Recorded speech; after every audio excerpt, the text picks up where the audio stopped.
இருந்துச்சு இல்லையா, அது முன்னாடி அது யார் எடுத்ததுன்னு யாருக்கிட்டயுமே கேட்காம ஸ்ட்ரெயிட்டா அவ தான் எடுத்துட்டா அப்படின்னு எல்லாருமே அவளை பாயிண்ட் பண்ணி பேசுறது எனக்கு பிடிக்கல. ஏன்னா அது எடுத்து வச்சது நான். ஏன்னா அந்த தவறை வந்து நீங்க நிறைய டைம் பண்றீங்க. இதே மாதிரி ஒவ்வொருத்தவங்களாம் ஃபீட்பேக் கொடுக்குறாங்க. மோஸ்ட் ஆஃப் த ஃபீட்பேக் வந்து மாரல் டீச்சருக்கு வருது. மாரல் டீச்சர் அசராத டீச்சராக நம்ம ஜாக்குலின் தான் ஆக்ட் பண்ணிகிட்டு இருக்கிறாங்க. அவங்க எல்லா கமெண்ட்ஸையும் அப்படியே அப்சர்வ் பண்ணிகிட்டு இருக்கிறாங்க.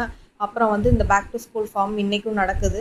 அப்போ இன்றைக்கி நடக்கிறதுல எல்லோரும் வந்து பாய்ஸ் எல்லாமே க்ளீன் ஷேவ் பண்ணியிருக்கணும், கேர்ள்ஸ் எல்லாருமே வந்து ரெட்டை சடை போடணுங்கிற மாதிரி வைஸ் பிரின்ஸிபல் வந்து அனௌன்ஸ் பண்ணிட்டு இருக்காரு. அது மட்டும் இல்லாமல் கேர்ள்ஸ்லாம் கையில் நெயில் பாலிஷ்லாம் இருந்தால் ரிமூவ் பண்ணிவிடுங்க, அப்புறம் வந்து லிப்ஸ்டிக்லாம் போடக்கூடாது, இதை வந்து ஸ்கூலோட ரூல் அப்படிங்கிற மாதிரி சொல்லிக்கிட்டு இருக்காரு.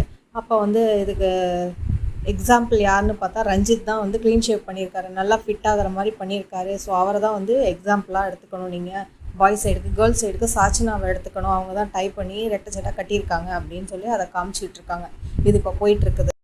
இந்த மாதிரி பிபி ஹவுஸில் நடக்கிற இன்ட்ரெஸ்டிங்கான விஷயங்களை தெரிஞ்சுக்கணுன்னா நம்ம சேனலை சப்ஸ்கிரைப் பண்ணுங்கள். இந்த வீடியோ உங்களுக்கு பிடிச்சிருந்தால் லைக் பண்ணுங்கள், ஷேர் பண்ணுங்கள், சப்ஸ்கிரைப் பண்ணுங்கள். தேங்க்யூ.